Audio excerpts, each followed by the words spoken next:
মোবাইলে কোনো রিংয়ের আওয়াজ নাই, তবুও ২৪-২৫ বছরের একটি ছেলে পকেট থেকে বারবার মোবাইল বের করে কানের কাছে ধরল।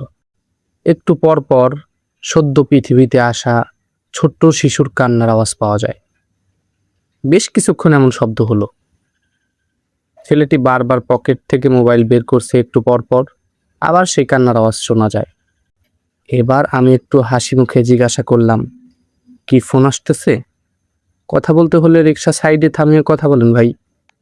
তখন সেই কালো বর্ণের ছেলেটি আমার মুখের দিকে তাকিয়ে, ঘামে ভিজে আছে, আমার মুখের দিকে তাকিয়ে কোটি টাকার একটা হাসি দিয়ে বলল, ভাই কল আসে নাই, 2 দিন আগে দেশে আমার একটা মায়া হইছে।